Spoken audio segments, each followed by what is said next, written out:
insight are you providing leading up to the start of this series? I mean, it's no more than it would be with any other team. Just familiar with them and sort of the way they do things. Not only because I was there last year, but just being in the league a long time. In what ways? Well, In what ways might you chime in and kind of point things out? just things that have been consistent throughout the years. Really, that's it. Sort of lending my experience and the things that I know. Having competed against them, for a lot of years. Is that something that, like, during the scout video, whatever, David West chimes in, or is it more like you might individually talk about it? It's not. It's what I did. Against Portland and Utah. It's the same deal. Just nothing different. If there's a place where I feel like I can give some insight, I do it. That's just sort of the way our group is. Everybody does it. Having been there last year, are you excited about this matchup? Do you have any different emotion about it than if it was any other team? No. Really? Yeah. Keep that out of it? Yeah, we've got to win a 7-game series. David, do you see some similarities between Mike and Pop? Something that you can pull together from the two strengths? Yeah, you can see. I think the communication. I mean, that's one of the things that everybody sort of picks up from being around Pop. Knowing how to talk to guys, get your point across. I think he's done a good job of that.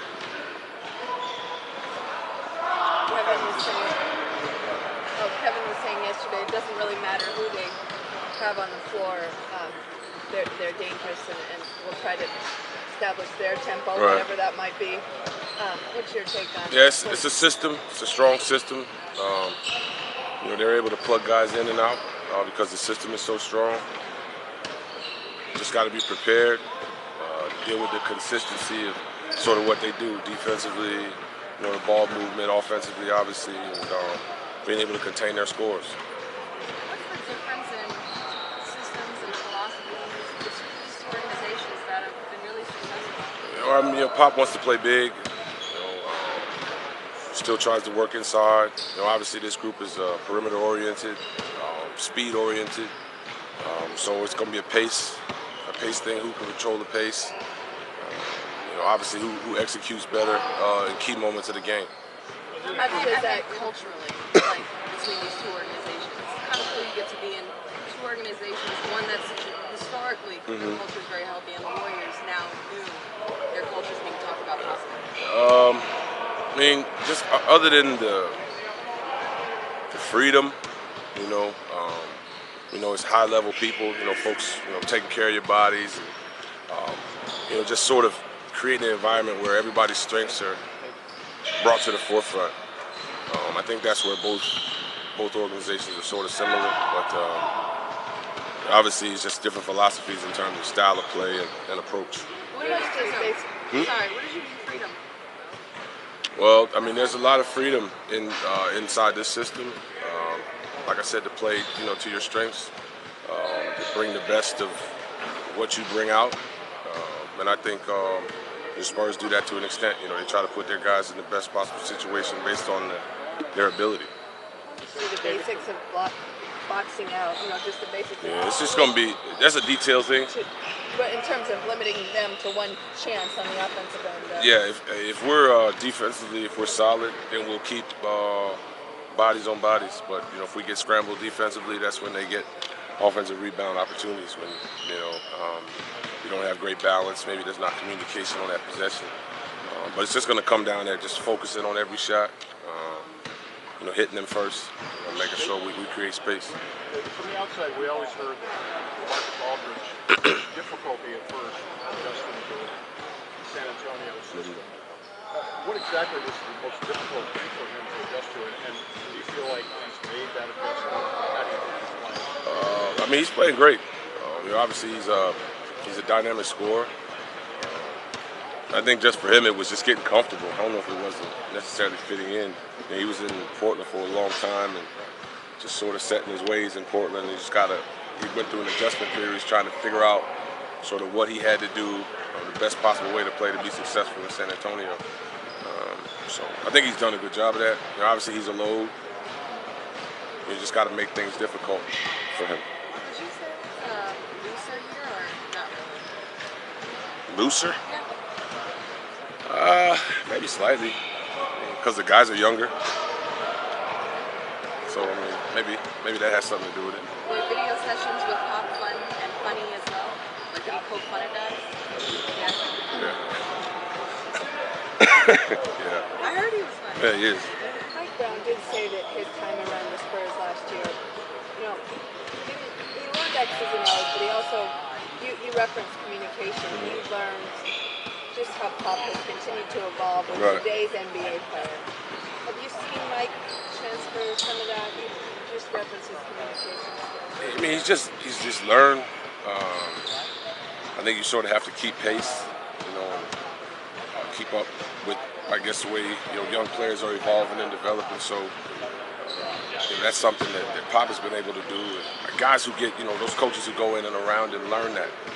And that's that's the first thing you sort of pick up from is the direct speak.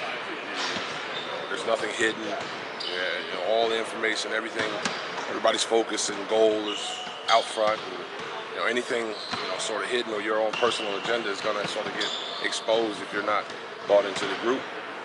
Best way to get that point across is through communicating. Was it a tough decision to leave San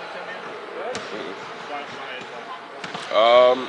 It was just I got the freedom, just to pick a place to go play ball, and leaving there wasn't tough. Obviously it was just something I wanted to do. It's like sort of one of those things on my bucket list, man. I always wanted to play for the Spurs, see what the inside of the organization felt like. Really last year was the only opportunity I had in my career to do it. Took a shot at it. I felt like coming up here to play, experience this environment. It's all worked out. But it basically came down to you felt like the Warriors had the best chance to be in contention for a title. Was that kind of what it came down to? Just wanted to experience this environment. Is there an added level of enjoyment that it's turned out this way that you're going to be facing them? Not that you have animosity, but just that you know them. And I think it was expected. I think coming in, you looked at it. I think this matchup is sort of what everyone sort of expected toward the end. So it's not one way or the other. We sort of know it was out there. We're just going to prepare as best as possible. How hard have you found it to get to and to win a championship in this league? Oh, it's hard. A lot of things have to come together to advance. It's hard. And energy's got to be right, chemistry's got to be right, everybody's focus has got to be right. It takes a lot. When you get on teams that have fallen short, what happened? One of those components I just mentioned wasn't there. How special has this been for you? And has it exceeded maybe what your hopes were? You said you wanted to experience this here. With the cast you played with and No, it's been great. Okay. High-level guys. A lot of learning every day. Everybody's sharing information and sort of, figuring things out. We've had we've had some ups and downs, a little rough patch. Adversity we dealt with KD goes out, but it's been all positive. At this stage of your career, is it kind of a dream gig to be in? Yeah, it's a big focus, but this is why this is sort of the environment that best suits me in terms of where I am in my career, and sort of where these guys are aiming and their aspirations to win, right in line with what I want to do at this stage. What was it about the Spurs that you wanted to be a part of, and when did you kind of make a decision in your mind that that's something you wanted to be a part of? I was a child. David Robinson was my favorite player. Tim Duncan was my favorite player. It's like a bucket list thing, What else is on your bucket list beyond basketball? I don't know. Come on. Yeah, traveling the world. I want to see as many corners of the world as possible. Tomorrow is Mother's Day, and I've met your lovely wife. What are your plans? What are you going to do after the game? Get ready for a basketball game. After the game? Maybe dinner. Maybe. Dinner. Some flowers. We'll get some flowers. Do you have a country you'll go to after this season's over? It's on the list. Oh, there's a few. Two? showed us? Not right now. Okay. Right. Thank you all. Good sport. All right. Thank you.